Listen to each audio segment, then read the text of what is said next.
آج ہماری نشست ہے حضرت مولانا خضر حیات بکروی صاحب، جو کہ جمعیت ارشاد توحید و سنت پاکستان کے مایہ ناز خطیب ہیں اور مناظر ہیں۔ تو آج ہم کریں گے ان کے ساتھ کچھ نشست اور کچھ سوالات۔ تو حضرت کیا حال ہے، خیریت سے؟ جی الحمدللہ، اللہ کا شکر۔ اچھا، آپ کے بارے میں کچھ حضرات کی رائے یہ ہیں کہ جمعیت ارشاد توحید و سنت خاص کر آپ کے بارے میں شخصی طور پر یہ کہتے کہ یہ تبلیغ کو نہیں مانتے جو مروج تبلیغ ہیں، تو اس کے بارے میں آپ کی کیا رائے ہے؟ بسم اللہ الرحمن الرحیم۔ یہاں پر دو باتیں ہیں۔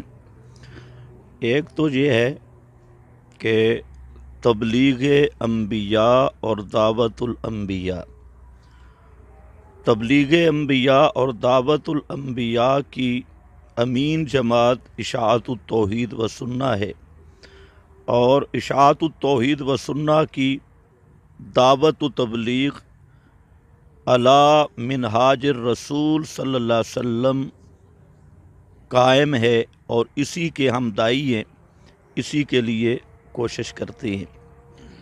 جہاں تک مروجہ دعوت تبلیغ کا تعلق ہے، جس طرح ہمارے سبز پگڑیوں والے دعوت اسلامی کے بھائی ہیں، اسی طرح ہمارے رائے بند والے بھائی ہیں یا دیگر جتنی جماعتیں ہیں، تو ہم سب کے لیے اسی بات کی دعوت دیتے ہیں کہ بجائے اپنی شخصی فرقہ وارانہ دعوت کے خالص کتاب و سنت کی دعوت اور تبلیغ ہونی چاہیے، اور ہم سب ان حضرات کے سامنے یہی ریکویسٹ کرتے ہیں کہ جس طرح آپ کا دعویٰ ہے کہ ہمارا دین نبی کریم صلی اللہ علیہ وسلم کے طریق پہ ہو، تو ہم کہتے ہیں کہ دعوت اور تبلیغ بھی پیغمبر کریم صلی اللہ علیہ وسلم کے طریق اور آپ کی سنت کے مطابق ہونی چاہیے۔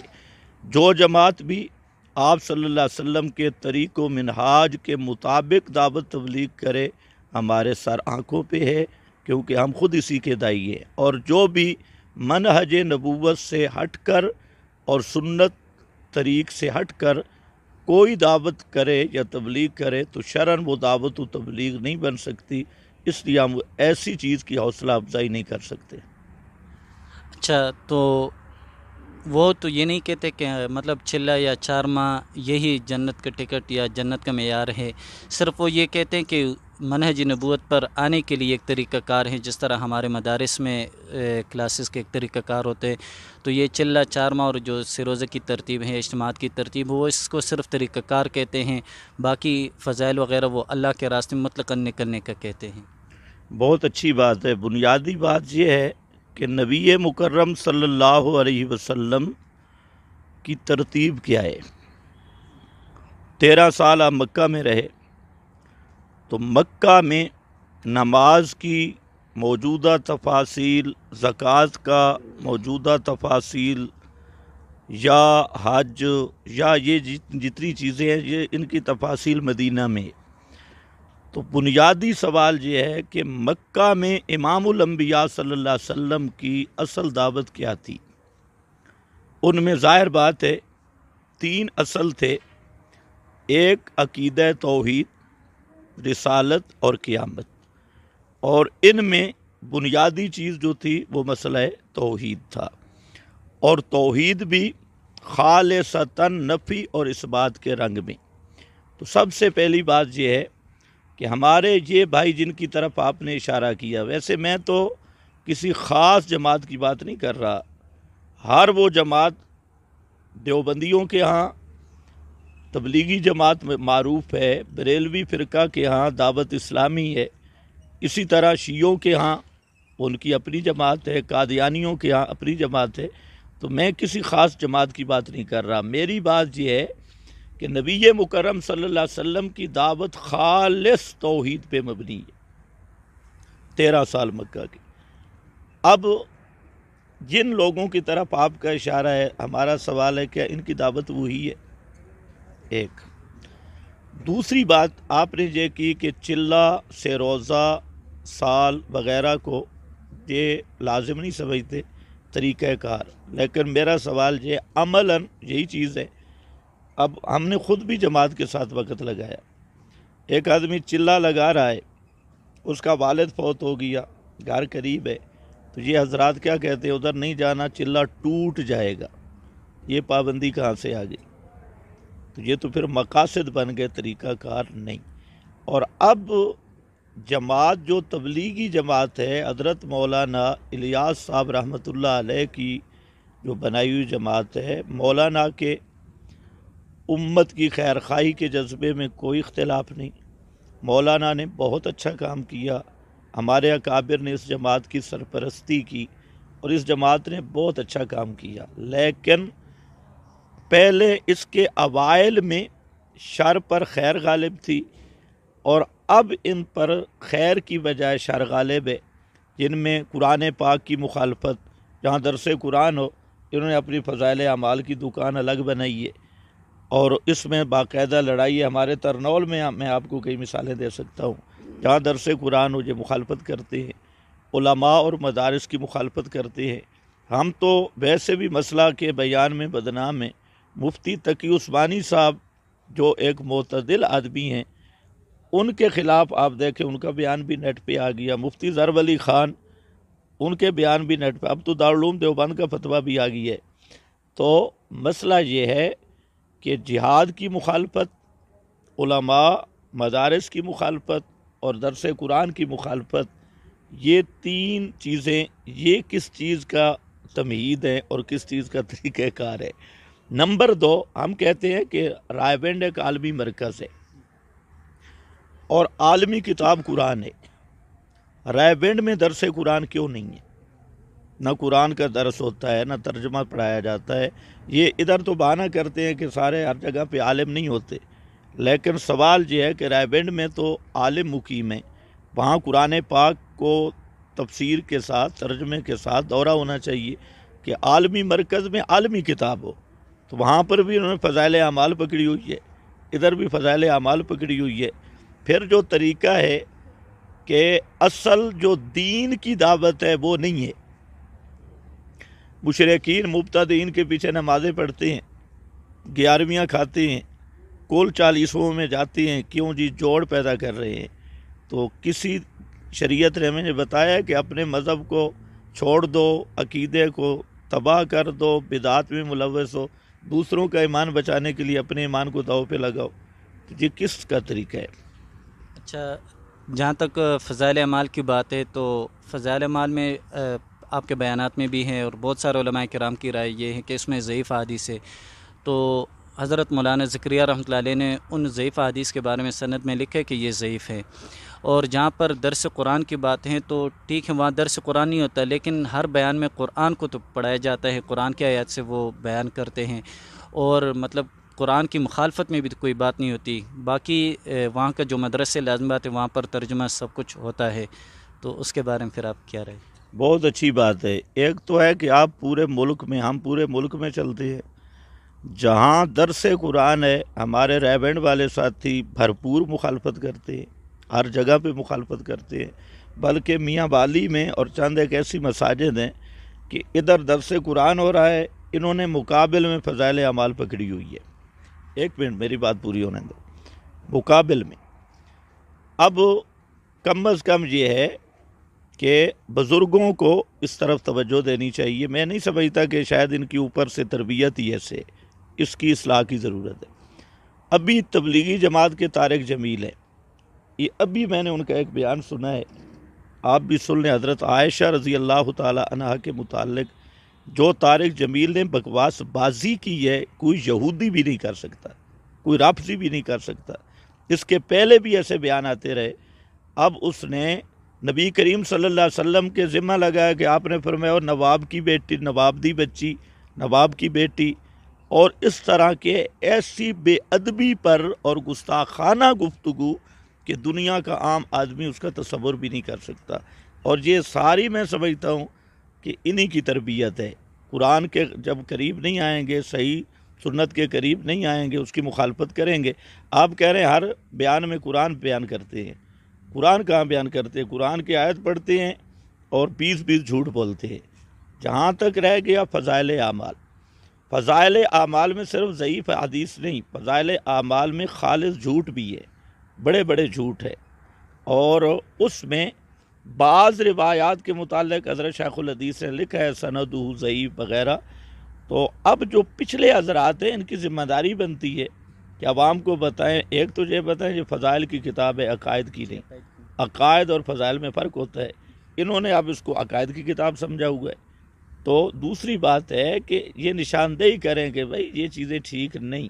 اسی فضائل اعمال میں آدم کی توبہ قبول نہیں ہوتی تھی، نبی کریم صلی اللہ علیہ وسلم کا وسیلہ پیش کیا۔ اب یہ صاف قرآن کے خلاف ہے۔ آپ قرآن پڑھیں، سورہ اعراف میں کیا ہے؟ قال ربنا ظلمنا انفسنا فإن لم تغفر لنا، قرآن صاحب اسی فضائل اعمال میں ہے، لولاک لما خلقت الافلاک۔ اب یہ قرآن کی 20 آیات کے خلاف ہے، اور یہ یہودیوں سے کام چلا۔ شاہ عبد العزیز نے اسراء عشری میں اس کی وضاحت کی ہے۔ اسی طریقہ سے بے شمار ایسی چیزیں، فضائل اعمال، فضائل صدقات میں جائیں، فضائل درود میں جائیں، فلانے آدمی کو جناب روٹی نہیں ملتی تھی اور آپ کی قبر پہ گیا، اس نے روٹی مانگی، 2 چپاتیاں مل گئیں، فلانے کا کرایہ ختم ہو گیا، آپ کی قبر پہ گیا، اتنا کرایہ مل گیا۔ اب یہ چیزیں جب عوام الناس میں آئیں گی تو وہ توحید پہ آئیں گے یا قبروں کی طرف، مزاروں کا پوجا کی طرف جائیں گے؟ تو ہمارا اصل جو بنیادی نقطہ ہے وہ آپ سمجھیں، ہم کہتے ہیں دعوت اور تبلیغ وہ ہے جس کا نصاب قرآن ہے یا محمد مصطفیٰ صلی اللہ علیہ وسلم کی زبان ہے، اور دعوت و تبلیغ کا طریقہ بھی وہی اختیار کرے جو امام الانبیاء صلی اللہ علیہ وسلم نے دعوت تبلیغ کا طریقہ اختیار کیا۔ اب جتنے یہ پٹھان ہمارے ساتھی ہیں عوام الناس، تو یہ یہاں تک پہنچ گئے، انہوں نے ایسے فضائل بیان کیے کہ صحابہ چلے لگاتے تھے۔ صحابہ، ہمارا ایک طالب علم تھا جہاں، وہ گھر گیا، اس نے باپ کو اتنی بات کی کہ ابو جی صحابہ چلے اور سے روزے نہیں لگاتے تھے، یہ تو بعد کی ترتیب ہے۔ باپ نے بیٹے کو گھر سے نکال دیا۔ اس نے کہا اچھا، سارے صحابہ چلے لگاتے، سے روزے لگاتے، سال اندرون سال بیرون، تو اب انہوں نے پورے دین کا نقشہ ہی یہ پیش کر دیا کہ عام آدمی اس کو نہیں سمجھ سکتا۔ تو بہرحال ہم کہتے ہیں کہ اس طرز پہ چلنا، اگر چلہ سے روزہ سال کو مقصور نہ سمجھا جائے، اپنی طرف سے کوئی قیودات نہ لگائی جائیں، اور قرآن بیان کیا جائے، سنت بیان کیا جائے، شرک کا رد کیا جائے، بدعات کا رد کیا جائے، تو ایسی تبلیغ کے ہم خود کرنے والے ہیں اور ہم اس تبلیغ کو مانتے ہیں۔ جہاں تک درس قرآن کو منع کرنے والی بات ہے، لازمی طور ہے کہ یہ انفرادی باتیں ہوتی ہیں، وہاں سے بزرگوں کی طرف سے ان کو یہ ہدایت نہیں ملتی، وہاں بزرگوں کی طرف سے تو مطلب ہر عالم کی بات سننا، ان کے بیانات میں سننا، جس ٹائم مطلب ہدایت میں یہ بھی ہوتا ہے کہ آپ وہاں کے درس کا ٹائم بھی معلوم کر لیں، اگر درس ہو تو وہاں اس وقت آپ بیان نہ کر لیں۔ لیکن انفرادی طور پر کچھ لوگ غلطیاں کرتے ہیں، یا جیسے طارق جمیل صاحب کی کوئی غلطی ہو گئی ہیں، اگر یہ ساری چیزیں بھی ہٹ جائے اور رسومات میں جانا، جس طرح 40 وغیرہ میں جانا، یہ چیزیں بھی نکالی جائے، تو پھر جو مروجہ تبلیغ ہوگی اس کے بعد مطلب آپ کی حمایت ہوگی۔ بھائی دیکھیں، مروجہ تو ہم کسی چیز کے قائل نہیں، مروجہ رسوم و بدعات میں آتی ہے مروجہ چیزیں۔ ہم اس دعوت تبلیغ کے قائل ہیں جو پیغمبر کریم صلی اللہ علیہ وسلم نے کی، جس کا نصاب قرآن ہے، اور اس کے علاوہ کسی بہانے سے بھی اگر کوئی محنت کر رہا ہے تو اس کو ہم نہ دعوت کہتے ہیں نہ تبلیغ کہتے ہیں، اس کو آپ ترغیب کہہ لیں، ترہیب کہہ لیں، کوئی اور عنوان دے۔ آپ دیکھیں، دعوت بلغ ما انزل الیک من ربک، تبلیغ قرآن کی ہے۔ اچھا، پھر ایک بات یہ بھی تعجب والی ہے کہ دعوت و تبلیغ کافر کو، ان کے مذہب میں کافر کو ایمان کی دعوت نہیں دینی، ہندو، سکھ، مجوسی، عیسائی، یہودی، اس کو آپ ایمان کی دعوت نہیں دے سکتے۔ تو وہ کون سا اسلام ہے جو ان مذاہب باطلہ کو اسلام کی دعوت سے روکے؟ پیغمبر کریم کی دعوت یہی تھی کہ یہودیوں کو دعوت نہیں دینی، وہ تو یا اہل الکتاب، نصارہ کو دعوت نہیں دینی، سب کو دعوت دی، یا ایھا الناس، پوری کا پیغمبر کریم کی نبوت سب کائنات کے لیے، اور آپ کی دعوت بھی سب کے لیے۔ اور ہمارے ان بھائیوں کی کہتے ہیں کہ کافر کو دعوت نہیں دینی، ہماری تو ہے مسلمانوں کو دعوت۔ جب مسلمانوں کو دعوت ہے نا، پھر دعوت تبلیغ نہ کہو، پھر ترغیب و ترہیب کہو، تو اپنے دونوں ناموں کا فرق۔ تو بہرحال خلاصہ یہ ہے کہ موجودہ جو خرابیاں پیدا ہو گئی، ان کو ختم کر کے، اور اصل جو نصاب قرآن والا موجود ہے، جب تک وہ نصاب کی تبلیغ نہیں ہوگی تو یہ خرابیاں اٹھ ہی نہیں سکتی۔ لیکن ایک بات یہ سوچنی چاہیے ہمارے ان بھائیوں کو کہ پیغمبر کریم صلی اللہ علیہ وسلم نے 23 سال تعلیم بھی قرآن کی دی، تبلیغ بھی قرآن کی، واعظ بھی ذکر بالقرآن قرآن کے ساتھ کیا۔ آج ہم دیکھتے ہیں کہ ہمارے مولویوں نے تزکیے کی کتابیں تصوف کی اور بنا دی ہیں، دعوت کی اور بنا دی ہیں، اور کیا کیا انہوں نے تقسیم کی۔ تو کیا قرآن کافی نہیں تھا دعوت تبلیغ کے لیے، واعظ و نصیحت کے لیے اور تزکیہ کے لیے؟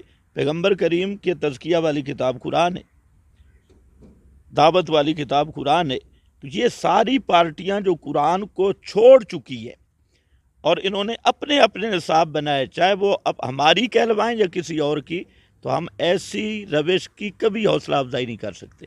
اچھا، موجودہ جو جمعیت علماء اسلام کی جماعت ہے، ان کے ساتھ آپ لوگ کا اختلاف رہتا ہے، تو وہ کوئی عقائد کا اختلاف ہے یا موجودہ نظام جمہوری اور سیاسی وجہ سے ہے؟ جہاں تک مسئلہ ہے، صرف جمعیت کی بات نہیں، ہمارا نظریہ یہ ہے کہ جو نظام محمدی ہے صلی اللہ علیہ وسلم، وہ طریق محمدی سے آ سکتا ہے۔ جہاں پر بھی بات وہی ہے، دعوت تبلیغ بھی پیغمبر کے طریق پہ اور نظام محمدی کا نفاذ بھی آپ کے طریق سے آئے گا۔ اور اس میں سب سے پہلی چیز ہے کہ جو غیر اللہ کی حاکمیت ہے، اس کی نفی کرنا توحید فی الحاکمیت ہے۔ اب دیکھیں قرآن پاک میں کہ من یکفر بالطاغوت ویؤمن باللہ، پہلے طاغوت کا انکار ہے، پھر ایمان باللہ کی بات ہے۔ ان اعبدوا اللہ واجتنبوا الطاغوت۔ موجودہ جو جمہوری مغربی جمہوری نظام ہے، یہ اسلامی فکر اور اسلامی سوچ کے متصادم ایک طاغوتی نظام ہے۔ اب اس طاغوتی نظام میں مولانا ہوں یا عمران خان ہوں یا ان کے جتنے اخوات ہوں، جتنے بھی مغربی جمہوریت کے غلام ہیں، تو وہ طاغوت کے غلام ہیں اور ہم محمد کے غلام ہیں صلی اللہ علیہ وسلم۔ تو میرا خیال یہ ہے کہ یہ فرق سمجھنا چاہیے۔ ہمارے سب فتاویٰ میں موجود ہے، سب کتابوں میں موجود ہے، رسائل میں موجود ہے کہ ایک اہل حق کی جو فکر ہے کہ طاغوتی نظام کا جس عنوان سے بھی کوئی مددگار اور معاون ہو تو ہمارا اس سے اختلاف ہے۔ پھر مولانا فضل الرحمان کی بات نہیں۔ اب مولانا فضل الرحمان صاحب، ان کے آپ خود بیان سن لیں، میں نے ان کے کئی بیانات سنے، وہ قرآن پاک کی آیات کو اپنے اس موجودہ نظام پہ فٹ کر رہے ہیں۔ اب آپ خود اندازہ کریں، ایک تو چلو تعویل کر لیتے کہ جب تک متبادل نظام نہیں ہماری مجبوری ہے تو پھر بات، لیکن وہ تو اس کو اپنا مقصد زندگی بنا رہے ہیں، اور پھر یہاں تک کہہ رہے ہیں کہ ہم نے جمہوریت کے لیے قربانیاں دی ہیں، ہماری یہ قربانی ہے وہ قربانی ہے۔ اور اس کا پھر آپ نتیجہ بھی دیکھ لیں کہ آپ حضرات کل تک یہ سارے کہتے تھے عورت کی حکمرانی نہیں، آج آپ دیکھ لیں مولانا کی ایک عورت دائیں طرف کھڑی ہے، ایک بائیں طرف، اور مولانا درمیان میں کھڑے ہیں۔ تو اس طریق سے اسلام آئے گا؟ جہاں تک عورت کی حکمرانی کی بات ہے، تو مولانا صاحب نے خود کبھی بھی نہیں کہا کہ عورت کی حکمرانی ناجائز ہے۔ کچھ اس کی جماعت کے بندوں نے کہا، کبھی اس نے خود نہیں کہا ہے۔ اور اب بھی وہ عورت کی حکمرانی کے، یہ نہیں کہ وہ اس کو کوئی وزیر اعظم مانتے ہیں، صرف جلسوں میں اس کے اپنی پارٹی کے قائدین میں سے ہیں۔ یہ تو آپ نے بہت خوب بات کہی۔ آپ مولانا سے لکھوا لیں کہ عورت کی حکمرانی جائز ہے، پھر ہم دیکھیں وہ کس اسلام کی بات کرتے ہیں۔ لیکن ان کے بارے میں یہ مشہور ہے کہ لوگوں نے انہوں نے یہ کہا ہے کہ عورت کی حکمرانی ناجائز ہے، تو انہوں نے کبھی نہیں کہا، کبھی نہیں کہا، اور سمجھتے بھی یہی ہے۔ اب تو زندہ ہے نا، اب ان سے ذرا پوچھ کے آئے کہ عورت کی حکمرانی جائز ہے یا نہیں، اسلام میں اس کا کیا حکم ہے۔ صحیح۔ اب یہ جو دو غیر محرم زنانیاں مولانا کے اردا گرد کھڑی ہیں، دائیں اور بائیں، مولانا سے پوچھو یہ کس اسلام نے آپ کو اجازت دی ہے؟ وہ تو ان کی جماعت کے اکثر لوگ کہتے ہیں کہ ہمارے پاس متبادل نظام نہیں ہے، اگر کوئی متبادل نظام لے تو ہمیں اس دن چھوڑ دیں گے۔ متبادل نظام نہیں ہے، لیکن متبادل بیویاں تو موجود ہیں نا ان دو زنانیوں کے نام۔ تو متبادل نظام تک وہ جو ان کی اپنی بیویاں ہیں، ان دو عورتوں کے متبادل ہیں، مولانا کو بھی کہو فی الحال انہی پہ گزارا کرو، ان کو چھوڑ دے۔ ٹھیک ہے، ماشاء اللہ۔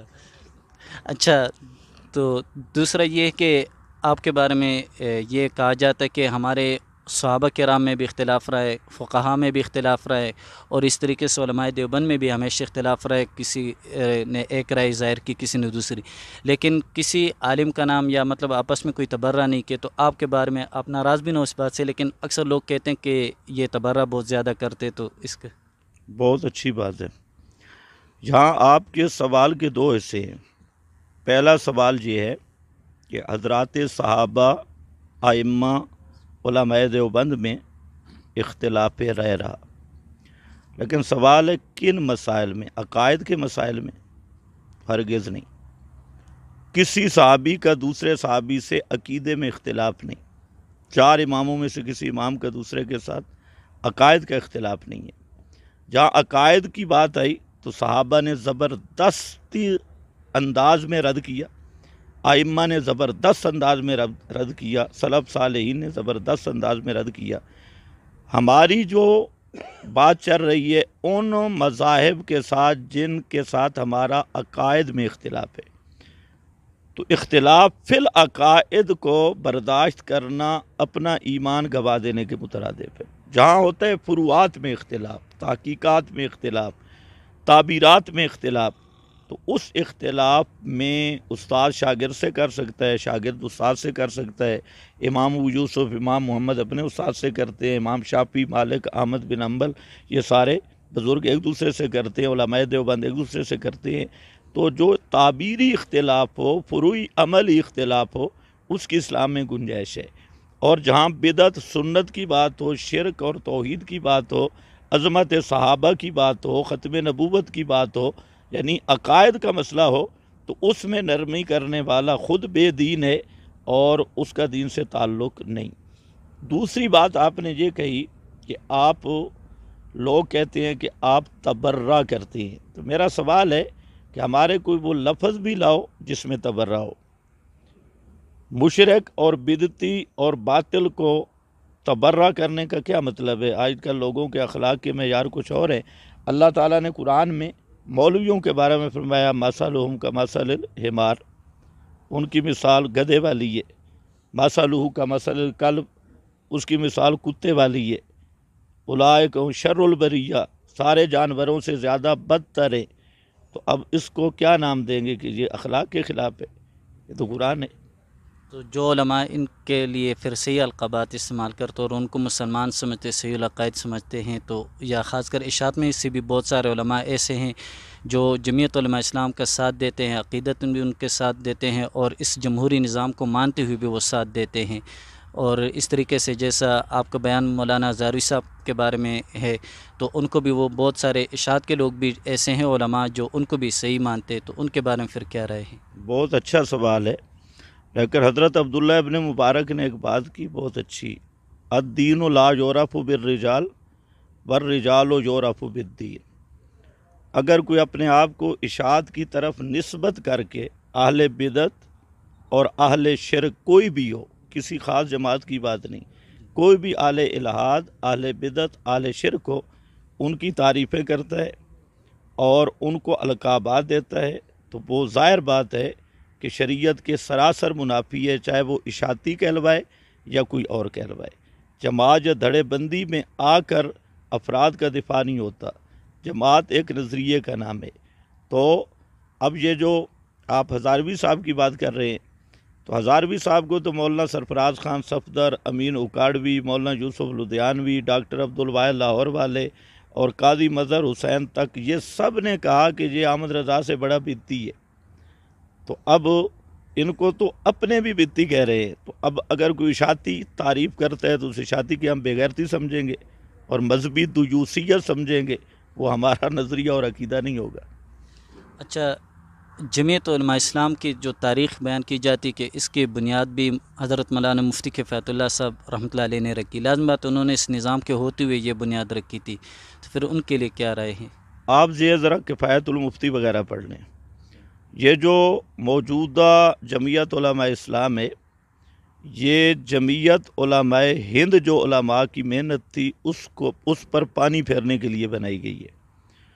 اور یہ جو موجودہ جمہوری مغربی جمہوری طاغوتی نظام کو کندھا دینے، اس کو ایمان سمجھنے، اس پر قربانیاں دینے، اس پر آیات و احادیث کو فٹ کر کے لوگوں کو ووٹوں کی ترغیب دینے اور اس نظام پہ لگانا، یہ اس سے تمام اکابرین دیوبند بھی بری و ذمہ ہیں اور تمام اہل ایمان بھی بری و ذمہ ہیں۔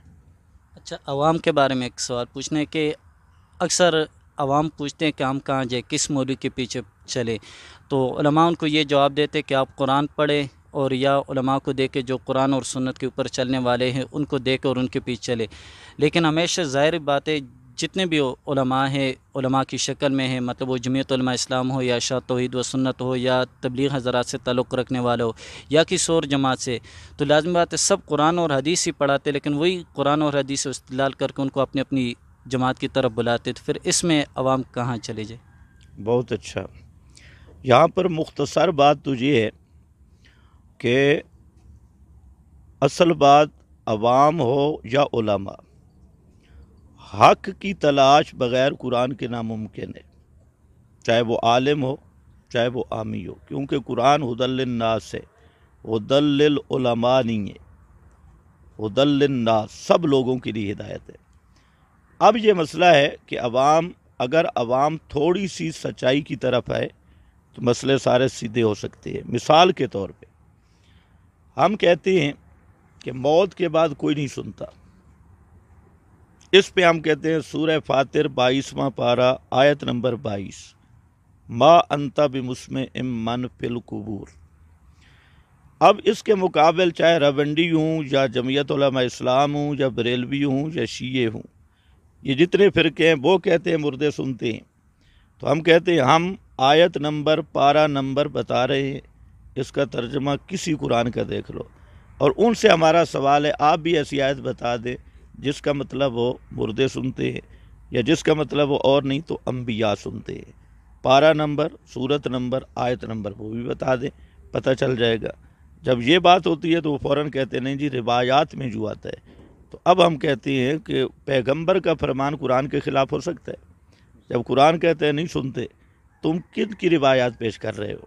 تو اگر عوام آپ ہوں کوئی بھی ہو اس بات کو سنجیدگی سے لینا چاہے تو چند دنوں میں فیصلہ ہو سکتا ہے۔ ہم سے کہیں یہ آیت نمبر تو بتاؤ، ان کو بھی کہیں پتہ ہے، ترجمے والے قرآن موجود ہے۔ اصل میں عوام الناس اس کو یہ شعور ہی نہیں دیا گیا کہ قرآن کی طرف آؤ، ان کو شعور ہی یہ ملا ہے کہ فلانے پیر کی طرف جاؤ، فلانی جماعت کی طرف جاؤ، فلانی کتاب کی طرف جاؤ۔ تو ہماری اشاعت التوحید و سنہ کی یہ دعوت ہے، اور ہم نے سینکڑوں آدمیوں کو یہ نسخہ بتایا کہ آپ اس طرح کریں، ایک تو ترجمے والا قرآن دیکھیں، اگر خود پڑھا ہوا نہیں اپنے کسی عزیز رشتہ دار جو پڑھا ہو اس کو کہو ترجمہ ایک رکو ذرا ترجمہ کر کے دو۔ نمبر 2 یہ ہے کہ کوئی مولوی مسئلہ بیان کرے اس کو کہو کہ قرآن سے پیش کرو۔ ہم کہتے ہیں ہم پیش کر رہے ہیں، میں نے 2 آیتیں آپ کے سامنے پڑھی ہیں کہ ایمان نام ہی طاغوت کا انکار ہے، اور اس پہ قرآن کی بے شمار آ جاتے۔ اب جو مغربی جمہوریت ہے، قرآن کہتا ہے ان الحکم الا للہ لا حاکم الا للہ، اور اس کی پہلی بنیاد ہے کہ حاکمیت عوام کی ہے، عوام مختار ہے۔ اب اس پر کوئی آیت ہے تو جی پیش کریں، جمہوری ہے، جمعیت والوں کو کہو اس پہ کوئی آیت لاؤ یا کوئی۔ تو قرآن تو فرقان ہے، ہو نہیں سکتا کہ قرآن 2 پہلو چھوڑے۔ جو مسائل عقائد کے ہیں قرآن نے کلیئر کٹ فیصلہ کیا ہے۔ صرف ہماری سستی یہ ہے کہ ہم پگڑیوں سے گھبرا جاتے ہیں اور بڑے پیٹوں سے گھبرا جاتے ہیں، یہ بڑا پیٹ ہے تو بڑا مولوی ہے، بڑا پگڑی ہے تو بڑا مولوی ہے۔ اب مولانا فضل الرحمان کے خلاف کون بات کر سکتا ہے؟ کیونکہ جی اتنا بڑا پیٹ بھی ہے اور اتنا بڑا بزرگ بھی ہے ان کے خلاف۔ لیکن وہاں جو پیغمبر کی تربیت ہے تو ایک لمبے ہاتھوں والا کھڑا ہو گیا، مشہور حدیث کا واقعہ ہے، اور اس کہتے ہیں اکو سیرت الصلاۃ ہم نسیتا یا رسول اللہ، آپ بھول گئے یا نماز کم ہو گئی ہے؟ آپ نے کہا کل ذالک لم یکن، دونوں نہیں، انہوں نے کہا ایک ہو گئی ہے، یا آپ بھولے ہیں یا نماز کم ہو گئی ہے۔ تو کیا ان حضرات سے کسی کی جرأت ہے یہ پوچھنے کی؟ ابھی جو کام مولانا کرتے ہیں سارے جمعیت والے آنکھیں بند کر کے اس کے پیچھے ہیں۔ لیکن الحمدللہ ہمارا کوئی اشاعتی پٹڑی سے اترنے لگے ہم اس کی بھی خبر لیتے ہیں، اور کوئی دوسرا اترنے لگے، اور یہی ہماری حقانیت کی دلیل ہے کہ ہم نے یہ کبھی نہیں سوچا کہ یہ اشاعتی کہلوانے والا ہے، یہ فلانا کہلوانے والا۔ جو غلطی کرے گا ہم اس کی غلطی کو سمجھائیں گے، اگر نہیں سمجھے گا تو ہم عوام کو بتانے پہ ضرور یہ کریں گے کہ لوگ اس کے پیچھے لگ کے گمراہ نہ ہوں۔ اچھا، اکثر لوگ جمعیت اشاعت توحید و سنت کے بارے میں یہ کہتے کہ یہ عذاب قبر کو نہیں مانتے۔ یہ تو یہ سوال میں نے شروع میں بھی کہا تھا کہ کچھ سوالات احمقانہ انداز میں اس لیے کہ وہ عوام اور کوئی مسئلہ نہیں، ماشاءاللہ۔ فرق یہ ہے کہ ہم کہتے ہیں جو عذاب و ثواب قبر کا مطلقاً منکر ہے وہ کافر ہے، وہ کہتے ہیں جو عذاب و ثواب قبر کا منکر ہے وہ بدعتی ہے، ہم کہتے ہیں جو عذاب و ثواب منکر ہے قبر کا منکر ہے وہ کافر ہے۔ تو اب خود اندازہ لگا لیں وہ مانتے ہیں یا ہم مانتے ہیں۔ ایک نمبر دو یہ ہے کہ عذاب و ثواب قبر حق ہے، اور اس کی کیفیت متشابہات سے ہے، اس کی کیفیت پوری کیفیت اللہ ہی جانتا ہے، لا یعلم کنہہ الا اللہ، جس طرح اور متشابہات ہے۔ تو ان لوگ، میں آپ کو ایک چھوٹا سے بات کرتا ہوں، انشاءاللہ آپ حق اور باطل سمجھ جائیں گے۔ ہم نے جب بھی کسی فرقے کے خلاف کوئی بات کی تو ہم نے ان کا عقیدہ بیان کر کے رد کیا ہے، اور ہمارے خلاف جتنے فرقے ہیں جب بھی انہوں نے ہمارے خلاف بات کی تو انہوں نے ایک عقیدہ گھڑا اور ہمارے ذمہ لگایا، اور پھر اس کی تردید کرنا شروع کی۔ اب کبھی کہیں گے عذاب قبر کے منکر ہے، ہم کہتے ہیں عذاب قبر کا منکر کافر ہے، پھر کہتے ہیں حیات الانبیاء کے منکر ہے، ہم کہتے ہیں حیات الانبیاء حیات شہداء کا منکر کافر ہے، پھر کہتے ہیں یہ صدقہ خیرات کے منکر ہے، کبھی کہتے ہیں یہ دعا کے منکر ہے۔ تو ہم کہتے ہیں کہ یہ بہتان ہے، ہم دعا مانگتے ہیں لیکن سنت کے مطابق، صدقہ خیرات کے لیے ہم قید لگاتے ہیں سنت کے مطابق، عذاب و ثواب قبر حق ہے، اس کی کیفیت مفوض اللہ متشابہات سے۔ اور جہاں تک بات ہے حیات الانبیاء حیات الشہداء وہ حق ہے، لیکن جو قرآن اور سنت میں بیان ہوئی ہے وہ حق ہے، نہ یہ حیات دنیاوی اور یہ المحند والے مولوی اور فضائل اعمال والے مولوی اور یہ ڈاگئی والے ملا، ان کی تشریحات ہم نہیں مانتے۔ جو قرآن و سنت میں حیات شہداء کی کیفیت ہے، حیات انبیاء کی کیفیت ہے، تو اس کو کون مسلمان ہو کر انکار کر سکتا ہے؟ آخر میں عوام کو اور خاص کر طلباء کرام کو کیا نصیحت کرنا چاہیں گے؟ میں یہی عرض کرتا ہوں کہ سب سے پہلی چیز ہے، اگر اپنی آخرت بنانا چاہتے ہیں اور حق کو تلاش کر کے حق پہ رہنا چاہتے ہیں تو قرآن مقدس کو سینے سے لگاؤ، اور قرآن مقدس یہ واحد کتاب اور کسبٹی حق کی ہے، اور واحد وہ نصاب ہے جو نری ہدایت ہے، سارا حق ہے، اور قرآن مقدس کے موافق بعض چیزیں جتنی ہیں ان کے لیے معیار قرآن ہے، روایات ہوں ان کے لیے بھی کسوٹی قرآن ہے، کتابیں ہوں بزرگ ہوں، تو سب سے اول نمبر آج جس چیز کی ضرورت ہے قرآن پاک کو سمجھا جائے، اور قرآن مقدس کو اپنی ہدایت کا مینار کے طور پر اور ہدایت کے نصاب کے طور پر قرآن پاک کے ساتھ تعلق رکھنا چاہیے۔ بہت بہت شکریہ۔ یہ تھے حضرت مولانا خضر حیات بکروی صاحب جو جمعیت اشاعت توحید و سنت کے مناظر اور مایہ ناز خطیب ہیں۔ السلام۔